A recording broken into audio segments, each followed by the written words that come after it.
Voltamos. Deixa eu ver aqui. Engraçado que ontem aconteceu isso. Mesma coisa, deixa eu ver aqui. Tô tentando fazer a projeção, tá, gente? Só um minutinho.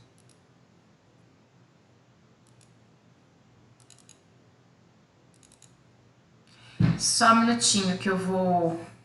Ontem aconteceu a mesma coisa. Eu vou... Espera, deixa eu ver se agora vai.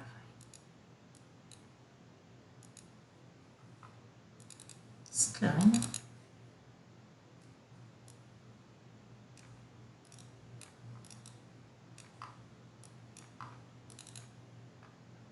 Aqui. Ótimo. Aqui. Gente, só um minutinho, tá? Eu vou sair e entrar aqui de novo. Ontem eu tive a mesma dificuldade de fazer essa projeção. Podem permanecer aí que eu já tô voltando. Só um minutinho, tá?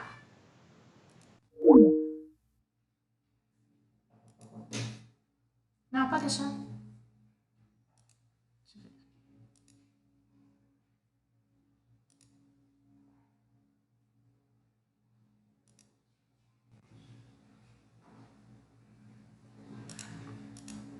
Estou aqui.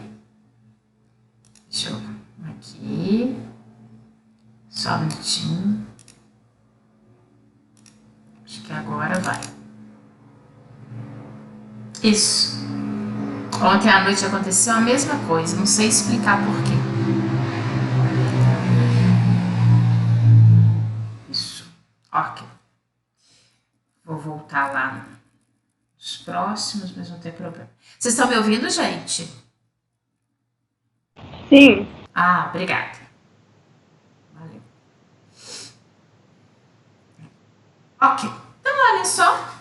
Então, para a gente retomar, né? Nós tínhamos parado, né? Nesse slide, chamando a atenção. Inclusive, eu fiz aqui novamente, destacando vocês como se faz a leitura, né, do que está aqui relacionado e também dando a importância para a gente perceber daquilo que está sendo falado ali, né, no problema, na questão específica, tá? Bem, agora o que eu vou fazer? Eu vou mostrar para vocês, falando um pouquinho de algumas alterações que possam acontecer conosco relacionadas a essas heranças, né? Só para a gente recordar, nós vimos que existem heranças autossômicas ou heranças ligadas ao sexo, que foi quando eu apresentei isso aqui para vocês. Então, nós vamos apresentar herança autossômica dominante, herança autossômica recessiva, tá? E alguns exemplos delas só para contextualizar. Chamando a atenção que depois vocês vão ter oportunidade, né, de falar e estender um pouco mais sobre herança. Quando a gente estuda genética, né, inclusive lá, aconselhamento genético, enfim, tudo isso. Uma coisa que eu citei, mas eu acho que vale a pena só a gente explorar um pouquinho para não ficar perdido, né, em relação à consanguinidade. Consanguinidade é quando tem ali relação, né, entre parentes. Então, normalmente, às vezes isso acontece até no eixo familiar, no ambiente, né, brasileiro, às vezes a ocorrência de relação entre primos, né? Quanto mais, né, às vezes tem primos de primeiro, segundo, terceiro grau, enfim. Eventualmente, primos de primeiro grau podem realmente dar uma probabilidade maior, né, que é o que a gente chama de relação entre consanguíneos, né, porque às vezes tem. Já que eu sou prima do meu parceiro, nós somos frutos de uma mesma família, né? Então, às vezes, alguma característicazinha ali, ó, de recessividade ocorria no nosso eixo familiar, não se manifestava necessariamente, mas é porque às vezes é uma característica recessiva e estava ali escondidinha. Mas a gente possui, né, esse gene. A partir do momento da consanguinidade, a gente aumenta a probabilidade, né, da ocorrência de situações de ter esse encontro recessivo. Aqui no caso, a gente está falando que ele é normal pelo que foi dito, tá? Que foi um exemplo aqui específico. Mas, muitas das vezes, essa característica possa correlacionar, né, a uma situação de doença. Então, quando ela ocorre, ela é mais comum, às vezes, dela ocorrer no caso de consanguinidade, tá bom? Chamando a atenção daquilo que eu falei anteriormente, não significa que obrigatoriamente vai ocorrer. E às vezes também uma relação de uma pessoa que não tem nada a ver, que não tem nada dentro do contexto familiar, né? Possa ter a ocorrência de uma doença recessiva e ela se manifestar, né? Mas assim, é interessante porque a gente observa isso dentro da linguagem da genética, quando a gente aborda esse assunto. Então, só para a gente ter uma noção de que de fato isso possa contribuir, embora não seja necessariamente obrigatória essas ocorrências, tá bom? Bem, um exemplo de herança autossômica dominante, se ela é autossômica, ela possa acontecer tanto em meninas quanto em meninos, né? Ela é dominante, então ela possa ocorrer de uma maneira mesmo em heterozigose, tá bom? Distrofia miotônica, epidermólise bulhosa e fibromatose gengival. São heranças autossômicas dominantes que podem acontecer, né? E ali, quais consequências, o que elas significam, tá bom? Distrofia miotônica, particularmente, tem uma característica interessante pelo fato de próprio nome, né? Miotônica, ela acomete musculatura. Então, tem uma alteração, tem uma fragilidade muscular que possa ser observado nesses indivíduos, tá? Então, é justamente aqui, caracteriza por uma fraqueza e perda muscular levemente progressiva. Para vocês terem uma ideia, inclusive nessas imagens, né? Quando a gente analisa, por exemplo, no caso dessa criança, essa característica da cavidade oral aberta, né? Ela às vezes é frequente em termos das imagens que a gente apresenta, justamente por essa fraqueza muscular. E é interessante pontuar o seguinte, se não me engano eu tenho até a imagem aqui. Quando isso é observado ao longo, né, de várias gerações dentro de um eixo familiar, a cada nova ocorrência, essa fragilidade muscular ela tende a ser mais pronunciada, mais evidente, tá? Às vezes a gente percebe, igual eles têm relatos em artigos, né, em que a avó tinha distrofia muscular, a mãe herdou, o filho herdou. A gente vai verificar que a criança, embora muito mais jovem, ela já apresenta manifestações muito mais aguçadas quando a gente observa a foto, por exemplo, da avó, né? Isso é característico, tá?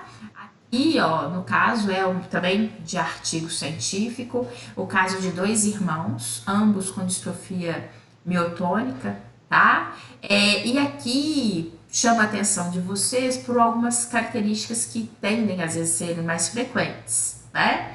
Aqui as regiões palpebrais, a cavidade oral, terem uma queda, né?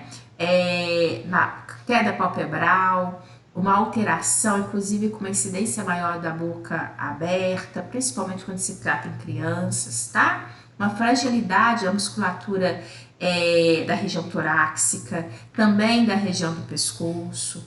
Então, são algumas características que no conjunto elas possam ser observadas, tá? Aqui no caso, né, que é uma situação em que nós temos um indivíduo mais jovem, esse aqui é o mesmo indivíduo. Reparem como que com o passar do tempo, né, tem um avançar das manifestações clínicas. Olhem só o semblante, né, alteração palpebral, como eu mencionei anteriormente. Então, é uma característica que vai se tornando mais evidente. Uma alteração também na musculatura, que se refere à região né, do pescoço, região torácica.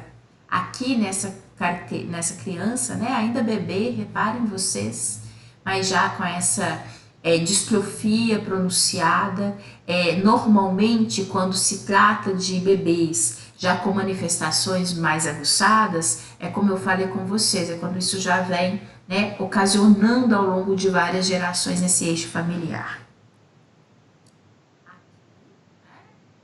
Caso todos esses indivíduos com essa alteração, então só para perceber, né, como que eventualmente na hora que que estamos de frente de um indivíduo com algumas manifestações clínicas, é lógico que a gente não vai assim bater o olho e necessariamente já ter um diagnóstico, mas existem algumas características que possam te remeter a ter uma atenção maior, a perceber, a conversar, a verificar ali naquele eixo familiar, verificar se já tem um diagnóstico, né? Então, assim, são coisas que são chamativas, são coisas que eventualmente vão ser, chamar a atenção, né? Até mesmo dos familiares ou profissionais que cercam aquele indivíduo e que possam fomentar a necessidade de um diagnóstico, né? Quando temos indivíduos mais velhos, normalmente esse diagnóstico já existe, né? Mas mesmo quando nós estamos de indivíduos mais jovens, algumas manifestações às vezes possam ser chamativas né, realmente descrever ali uma necessidade de um aprofundamento genético melhor, tá? Ah, por que do diagnóstico, professora? Tem cura? Não, não é uma questão de cura, mas é uma característica que é importante, né? Que nos remete a uma necessidade de, uma vez feito o diagnóstico, é importante porque dá inclusive um alento, às vezes até mesmo para a própria pessoa, né? De algumas situações que acontecem com ela e, logicamente, também poder trabalhar no sentido preventivo, de dar uma melhoria, atenuar, né, uma progressão da doença. Então, assim, é se fazer aquilo que porventura tiver ao alcance. Epidermólise bulhosa, eu acho que a própria terminologia já subentende, né? Porque fala de epiderme, né? Igual, reparem aqui, epidermólise nos remete a epiderme, a tegumento, realmente a parte tecidual, né? Bulhosa, lembram bolhas. Então é isso que nós vamos observar. É um tipo de herança autossômica dominante rara, tá? Ou seja, aquilo que eu mencionei com vocês anteriormente, nem toda característica dominante é necessariamente frequente na população, né? No caso específico, essa característica, ela é dominante, mas ela é rara, por quê? Porque ela não é muito comum, né? Essa observância da população. Bem, o que ela se preconiza? Ela se preconiza por alterações no tegumento, o surgimento, né, um acréscimo, inclusive com o crescimento de acúmulo de material líquido na epiderme. Tem um desenho aqui, se não me engano, ó, e nos remete a esse aspecto. Se vocês perceberem, a gente tem a epiderme, tá? Epiderme, derme, e entre essas duas camadas, né, que deveriam ser contínuas, uma agregada diretamente à outra, a gente percebe que possa ser observada aqui um material fluido, aquoso, né, em que vai ser o responsável por essa formação de bolhas que se espalham ao longo do corpo do indivíduo, tá? E que, logicamente, acomete e interfere no bom desenvolvimento desse indivíduo. Chama a atenção de vocês aqui que eu passei, né? Que essa situação em si, ela tem diferentes graus. Então, às vezes eu posso ter um indivíduo com o mesmo diagnóstico, de uma maneira mais abrupta, mais intensa. Eventualmente, outro com uma situação um pouco mais discreta, né? Então, a gente tem que ter cuidado em relação a isso, nessa observação. Nos casos mais extremos, onde é mais intensas as manifestações, posso sugerir quadros mais graves, inclusive gerar quadros de fatalidade. Uai, professora, mas é na pele. Sim, mas perceba, a nossa pele é o nosso cartão de visita, né? É a nossa proteção para o meio externo. A partir do momento que de repente eu estou mais exposta ao meio externo, com a presença de tantos micro-organismos dos quais nós diariamente entramos em contato, é lógico que isso vai interferir no meu organismo, propiciar uma ocorrência, né, inclusive ali de doenças. Então, assim, só para vocês perceberem o grau de gravidade que essa característica que é essa herança genética, que é a manifestação dela, né? A presença dela possa significar na vida de uma pessoa, tá? E essa característica genética, ela ocorre no cromossomo 7.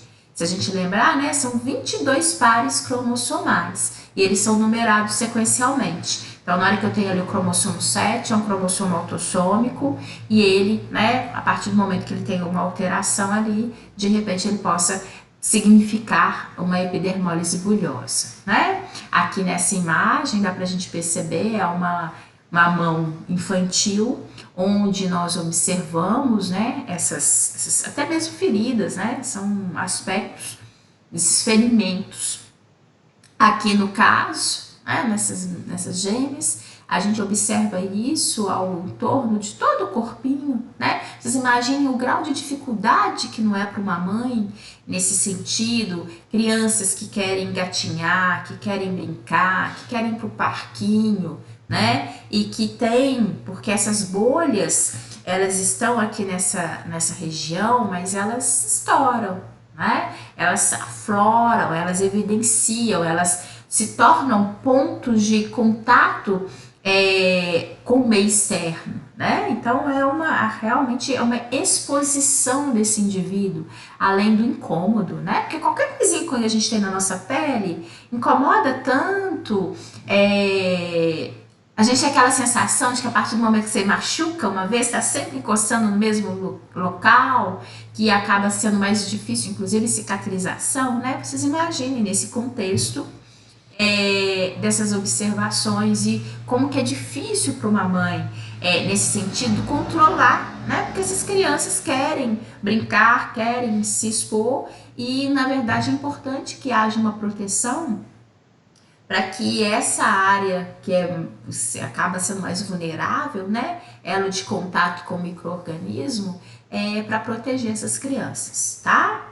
Nessa outra imagem, só para vocês perceberem, é muito comum nessas características de heranças, elas virem com manifestações, não só essas pontuais, mas também ter uma série de outras alterações cromossomais também, interferindo a ponto, né, de promover malformação, como é o caso que a gente tem aqui nessa imagem, não só, né, uma interferência em termos de pele, mas também uma alteração morfológica, nós também é possível de ser observado, né, nessas características. Então, assim, só para a gente ter uma dimensão do quanto que eventualmente uma característica hereditária, né, que se torna uma herança autossômica, o que ela não possa significar no crescimento e desenvolvimento de um indivíduo, tá? Acabando sendo realmente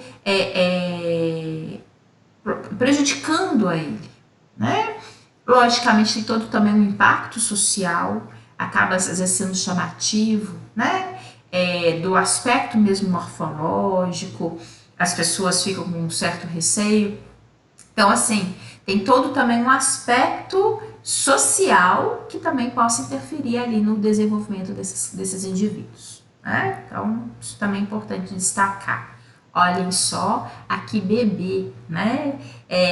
Eu acho que dá pra gente perceber o tanto que isso não é incômodo, o tanto que isso é difícil, inclusive em termos de manuseio, de cuidado redobrado, né? Com esses indivíduos que têm essa pele realmente com uma sensibilidade muito grande, né? Chamando a atenção. Nesse aspecto social que eu mencionei para vocês. Porque as pessoas, tem hora que são muito cruéis, né? Elas ficam com medo de chegar próximo, até por ignorância, acham que possa ser transmissível, né? Entrar em contato com essa bolha, com esse líquido, nada disso, né? Isso é uma característica de herança genética, não tem transmissão ali de indivíduo para indivíduo. Eu falo isso, eu sempre até comento com os meus alunos, eu sempre tive problema de acne, né? E sempre fiz muitos tratamentos para tentar dar uma melhorada no visual ali. E eu me recordo na adolescência, eu fui numa dermatologista que ela me prescreveu dermoabrasão. Se ela falou que era bom, minha mãe também concordou e eu fiz. Gente, eu fiz o procedimento. É um procedimento que em si ele descama, né? Promove uma descamação da pele para depois ter um surgimento de uma pele nova, limpinha, enfim. O procedimento em si foi muito bom na época. Só que no dia seguinte do procedimento eu estava com o meu rosto queimado, absolutamente escuro, enegrecido, né?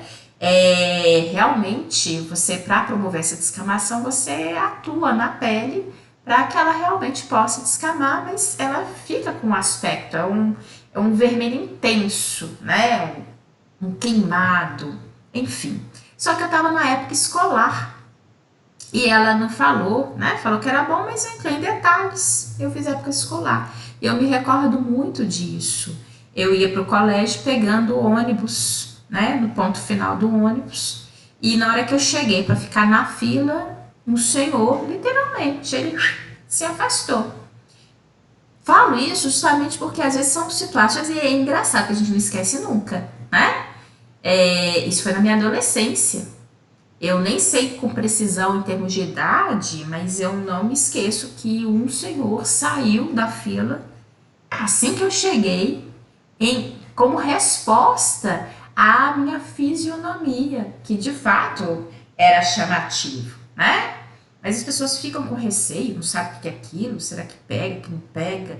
Enfim, até essa ignorância, né? E essa falta de tato que tantas pessoas têm, que acaba gerando esses prejuízos sociais, né? Que em vez de ter acolhimento, muitas das vezes as pessoas excluem as outras, né? Então a gente tem que ter cuidado em relação a isso, que a gente trata não só do aspecto funcional, mas também nesse aspecto desse impacto que possa vir a ter na vida da pessoa.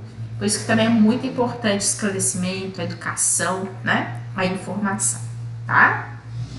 E vocês profissionais que às vezes estão ali dentro de uma clínica que chegam pacientes com, né, uma diversidade muito grande, é muito importante esse conhecimento, é muito importante essa informação, né? Esse respeito, esse acolhimento, perceber que isso é importante também, né? Não só dar ali à pessoa o tratamento específico que ela necessita, mas também esse acolhimento e essa informação das pessoas que estão no entorno que faz muita diferença.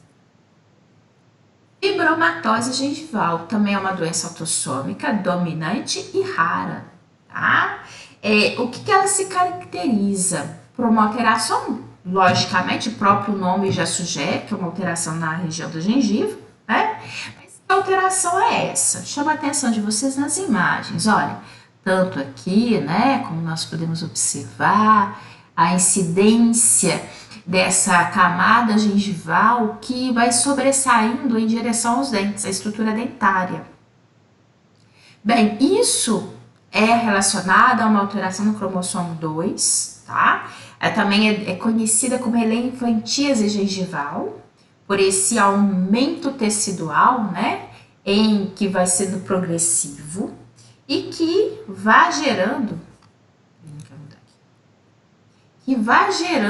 alterações no aspecto visual, né, da arcada do indivíduo e prejuízos à saúde dele, a partir do momento que também, não só esse aspecto social, que também aqui é pronunciado, né, mas como também no aspecto do trato digestório. Afinal de contas, quando a gente tem uma alimentação, é fundamental, ela inicia-se com uma boa mastigação, para facilitar a deglutição, o aproveitamento dos alimentos, né, que é o fundamento básico da nossa alimentação. Não só pelo prazer de alimentar, mas também de, principalmente, aproveitar ali os nutrientes necessários e que estão contidos nos nossos alimentos.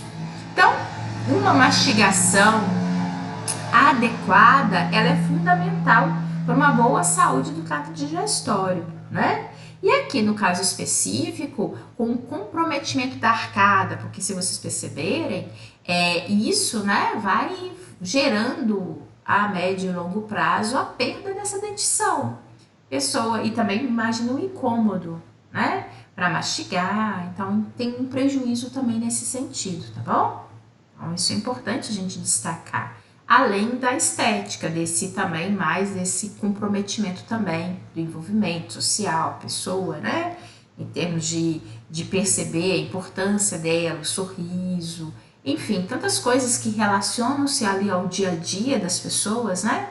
E que são importantes. Saúde é o perfeito bem-estar físico, social e mental, né? Então, esse conjunto também é importante. E chamando atenção, reparem que todas essas heranças são autossômicas, né? Foram autossômicas e foram dominantes. Agora, nós também temos heranças autossômicas recessivas. As recessivas é justamente aquela situação, né, do indivíduo, por exemplo, que precisa, para ter a manifestação, ele precisa ser homozigótico, né? Então, é uma associação interessante, que é observada e que, inclusive, olhem, eu chamo a atenção de vocês aqui, ó, deixa eu pegar um marca-texto, tá? Aqui, ó. Aqui, ó. Ocorre prole afetada é aquela entre dois indivíduos normais fenotipicamente, né? Mas que poderão ter 25% dos seus filhos afetados. Então, é aquela situação onde eu observo o indivíduo, na hora que eu faço a leitura desses pais, olha, indivíduo saudável, mãe, indivíduo saudável. Mas como eles eram heterozigóticos, tá? Para essa característica, então eu não fazia leitura, às vezes a pessoa possa nem imaginar que tenha ali um gene, né, relacionado àquela manifestação, mas que ela tem literalmente 25% de chance, porque é um quadradinho, né? 25% de chance desse casal apresentar filhos com aquela característica, tá? Inclusive aqui nesse contexto, a consanguinidade ela favorece isso ainda mais, tá bom? Bem, por que ela é autossômica? O critério de autossomia a gente já viu anteriormente. E continua, é a mesma característica. Eu até pontuo aqui de novo para você ver, porque o critério de autossomia é o mesmo, quer seja para a característica ser dominante, quer seja para a característica ser recessiva. Se ela é autossômica, é o padrão, né? Aparece igualmente entre homens e mulheres, então a gente vê aqui fêmea, fêmea, fêmea, fêmea, fêmea, mas a gente também tem machos, né? Olha, macho, macho, macho, macho, macho, não significa, inclusive, necessariamente, eu nem sei aqui, mas se eu tiver que fazer a contagem, na hora que a gente fala parece igualmente entre homens e mulheres, não significa que tem que ter 5 machos, 5 fêmeas, não. Significa que ele está sendo observado tanto em machos quanto em fêmeas, tá? E pode ser transmitida diretamente de homem para homem, tá? Então, ou seja, é autossômico, não tem nada a ver com a característica, com cromossomo sexual, tá?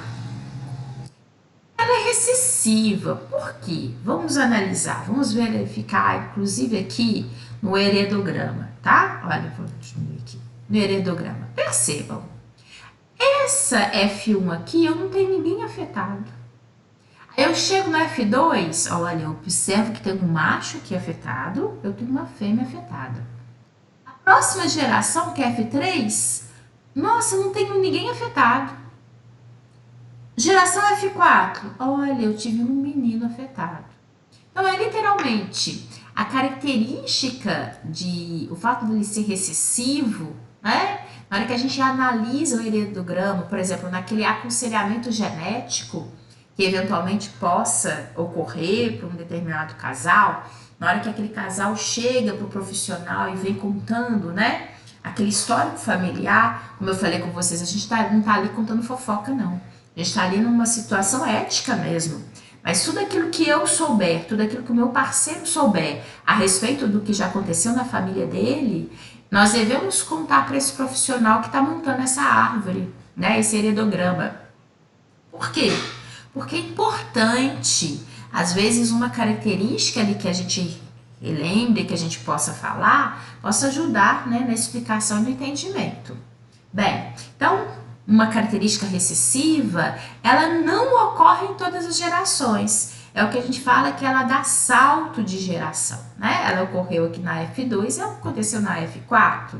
Normalmente, quando a gente fala é o seguinte, ó, os avós tinham características de afetados.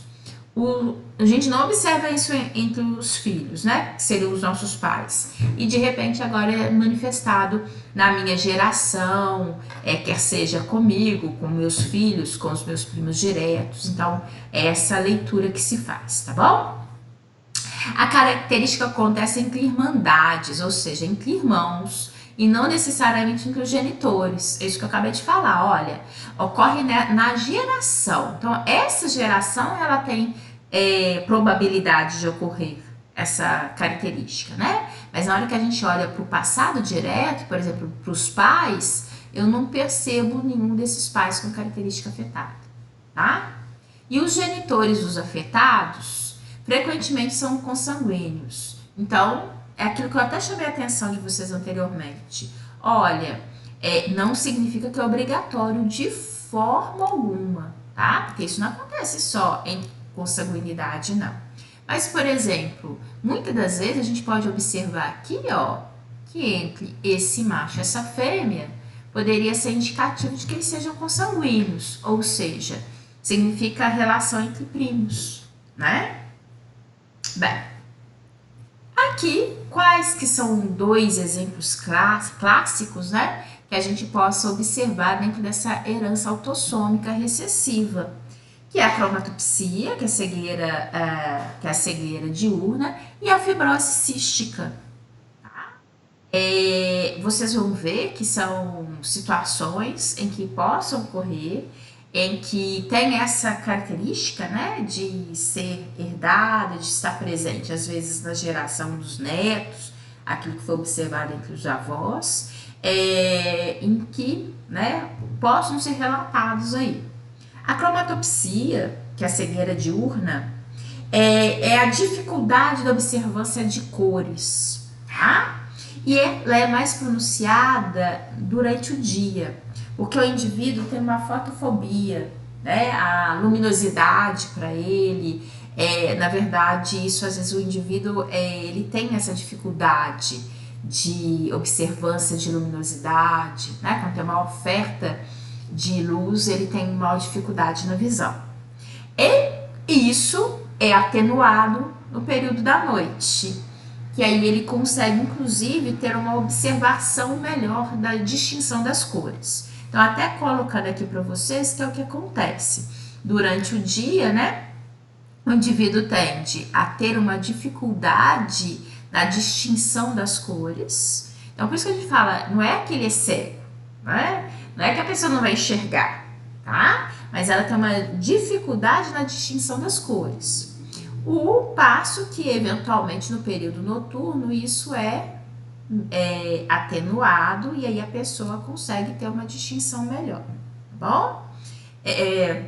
Isso não significa, de forma alguma, que a pessoa seja cega, que ela não enxergue nada, não. Mas, logicamente, a gente sabe, né, faz parte desse conjunto de uma boa observação, a distinção de cores, ela favorece, né, ela muitas vezes se torna necessária e importante no dia a dia, afinal de contas, a partir da distinção entre um sinal verde, vermelho e amarelo, às vezes é fundamental para que eu observe, para que eu tenha cuidado, para que eu saiba que eu posso prosseguir ou que eu tenho que parar. Então, assim, no nosso dia a dia, isso acaba gerando, às vezes, impactos para essa pessoa.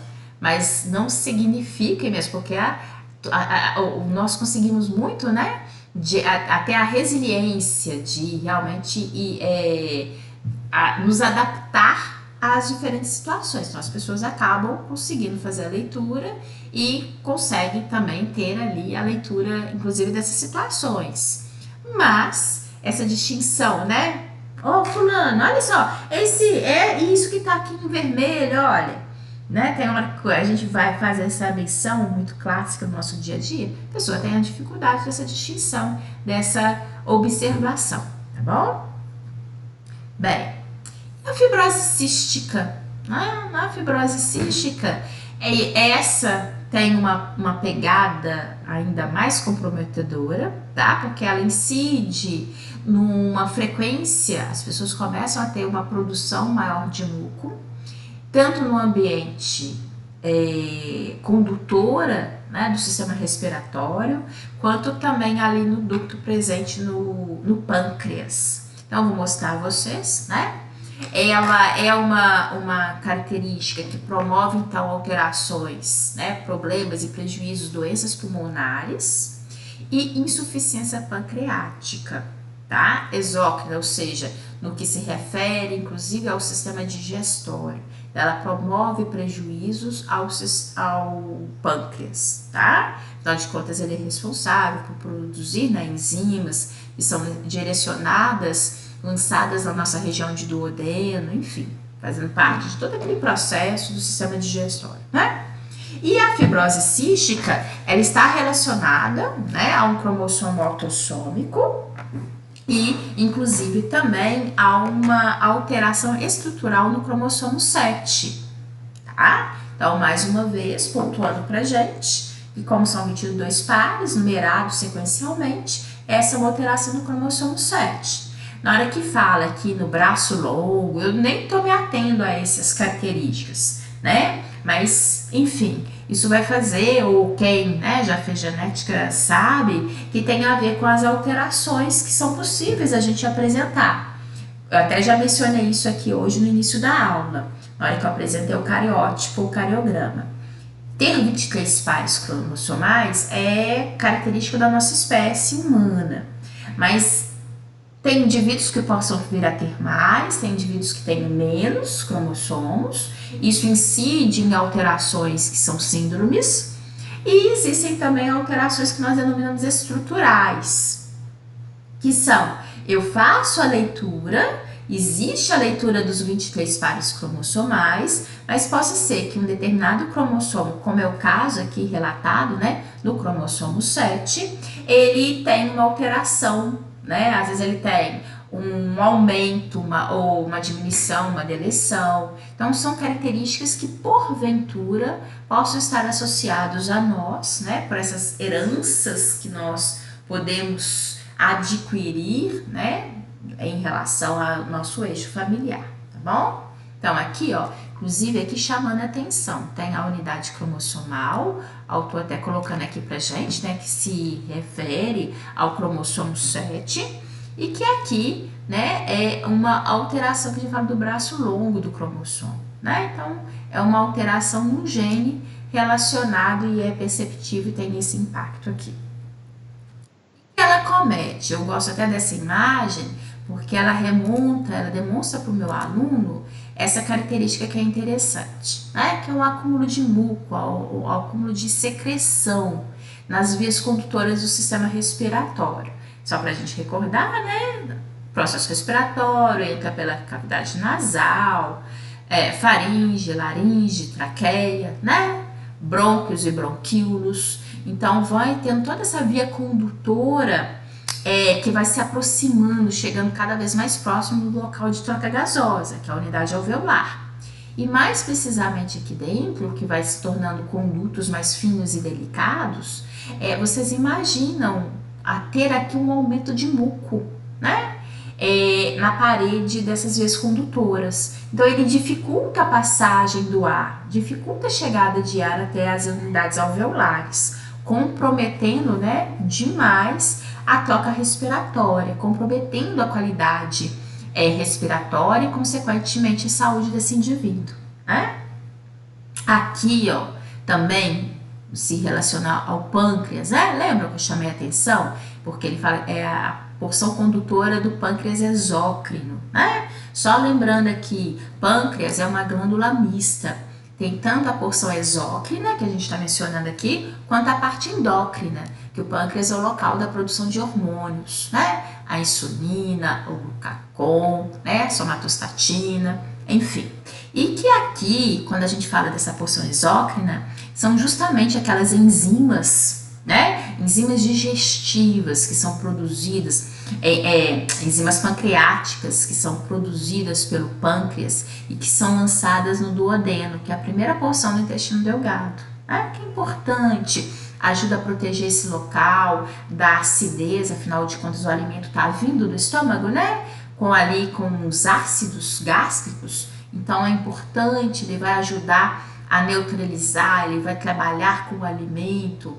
Então, a partir do momento que essa via, esse ducto, ele tem ali a presença desse muco, é logicamente que ele compromete, né, a passagem desse material, ele acaba impactando no trato digestório, ele acaba comprometendo que essa estrutura de ducto ela é fina, delicada, né? Vocês imaginem do ponto de vista aqui estrutural dessa glândula, o comprometimento que não se faz para o bom funcionamento dela, né? Então, dá para a gente perceber, eu chamo a atenção em relação a isso, o impacto, né? Porque isso que é muito importante para a gente.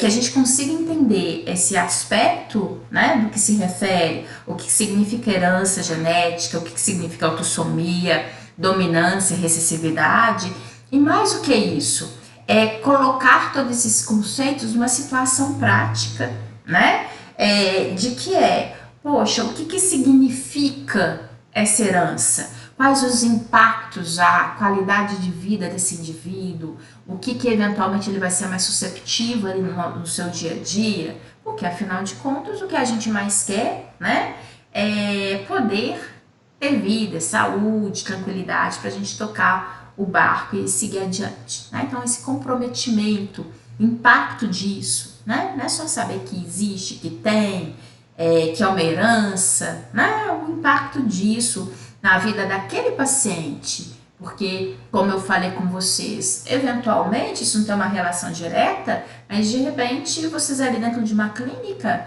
possam receber indivíduos que venham por um motivo, mas que tenham diagnósticos, né, não correlacionados, que não necessitariam necessariamente de fisioterapia, mas ele tem aquele diagnóstico, né? Importante a gente saber.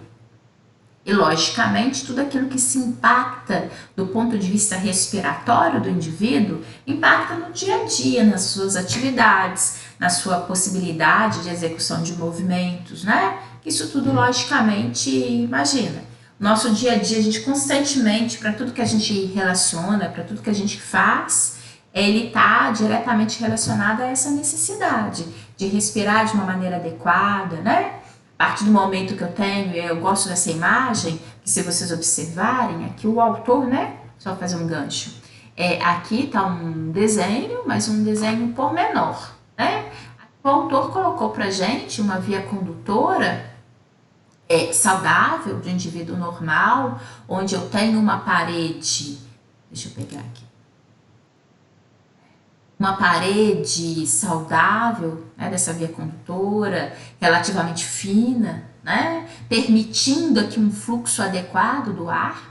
Então, toda a nossa via condutora, ela naturalmente tem a presença de muco, né, faz parte, sim. Tanto um exemplo disso é algo externo, que na nossa cavidade nasal a gente tem uma secreção, normalmente a gente tem isso, e isso acontece, né, em todo o epitélio respiratório que encobre nossa via condutora.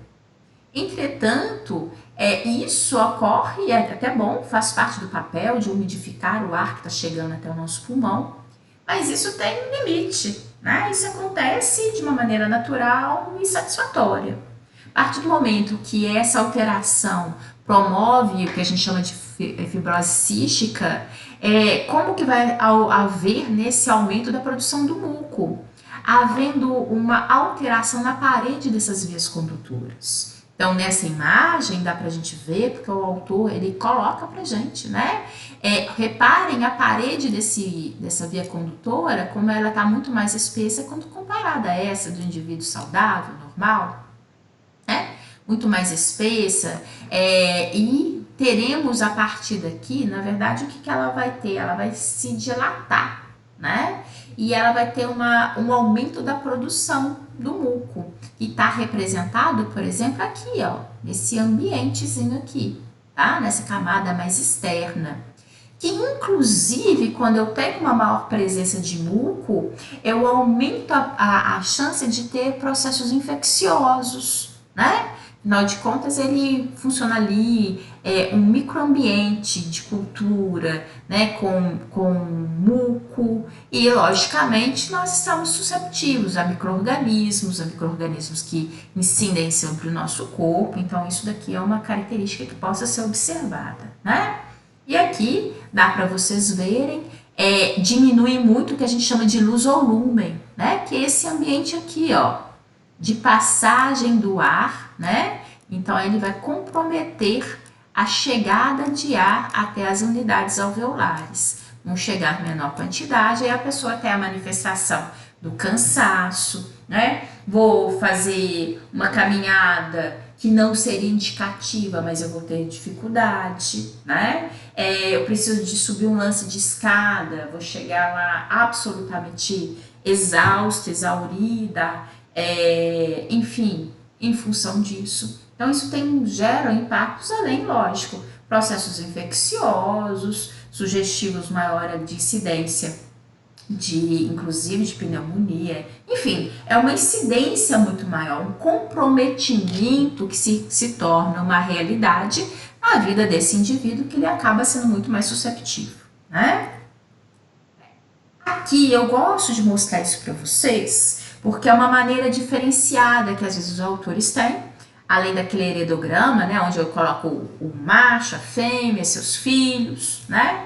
Olhem aqui uma demonstração diferenciada e que a gente tem que acostumar. Ele é indicativo aqui de um macho, uma fêmea, e deste relacionamento eles tiveram 4 filhos, 2 machos e 2 fêmeas.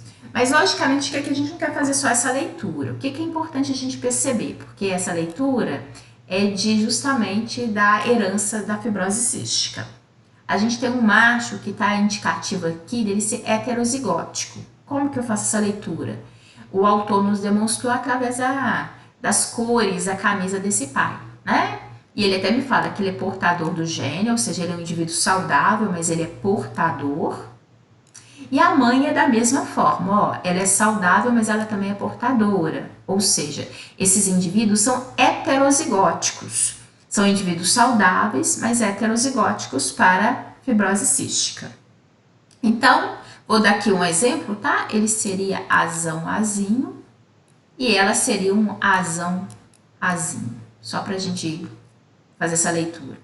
Na hora que eu observo esse menino aqui, eu percebo que ele é todo vermelhinho, né? Ou seja, ele é homozigótico. Aí eles me falam que é uma criança, né? Não portadora do gene para fibrose cística, ou seja, é um indivíduo saudável e não portador. Então, eu faço a leitura que a cor vermelha é a cor da característica dominante, né? Então, e aqui, essa é uma herança recessiva, então significa que o indivíduo saudável, ele apresenta a característica, pelo menos um dos genes tem que ser dominante. E ele, como ele é homozigótico, ele é azão, tá? Aqui esses outros 2 indivíduos, um macho e uma fêmea, vão apresentar o mesmo genótipo, né? São heterozigóticos, à semelhança dos pais, que seja azão-azinho para ele e também azão-azinho para ela. Eles são portadores, embora sejam saudáveis, tá? São portadores da fibrose cística. E essa menina aqui, essa criança, ela vem com a corzinha, ela é toda verde, que pela leitura que a gente já fez, é indicativo desse genezinho recessivo aqui, e ela é homozigótica, porque ela é toda verdezinha. Então, ela seja azinho. E ela é uma criança que apresenta fibrose cística, tá? E ela é azinho por quê? Ela é uma herança, ela é autossômica e ela é recessiva. Para que ela de fato se manifeste obrigatoriamente, né? Ela tem que apresentar em dose dupla, tá? Então isso daqui é o importante, porque dentro desse assunto que a gente abordou hoje, gente, existem, né, várias maneiras de trabalhar com essa informação. Hoje não vai dar tempo de dar os exercícios que eu imaginei dar, Mas a gente depois, eu estou mais preocupada em passar com vocês os conteúdos e depois, semana que vem, assim que a gente fechar, né, o nosso assunto, aí eu dou exercícios de todos, tá? Quer seja DNA, RNA, herança, enfim, morte celular, né, que é o nosso próximo assunto, enfim. Aí a gente trabalha com isso, que aí a gente fecha, a gente já deu todo o conteúdo teórico, né? E a gente trabalha com os exercícios. Eu acho, quando a gente vai chegando numa reta final, é fundamental isso para a gente ter a consciência, né? Trabalhar ali com todo o conteúdo. E aí a gente depois trabalha com exercício e é bom que a gente fecha, tá bom? Eu sei, deixa eu ver, nós já, né, invadimos nosso horário. Quero desejar aqui a vocês uma boa sexta-feira, boa e abençoada sexta-feira, né? Deixa eu aqui descartar, deixa eu pôr aqui. Uma boa e abençoada sexta-feira para todos vocês. Sextou, né? Não deixem aqueles lembretes que eu falei, desafio nota máxima. Lembrem que até a semana que vem é o dia do envio do vídeo, né, referente ao nosso trabalho. Enfim, um beijo para vocês, fiquem com Deus, viu? Até semana que vem, professora. Bom final Até de semana. semana que vem, Bia. Fica com Deus, obrigada. Com Deus também.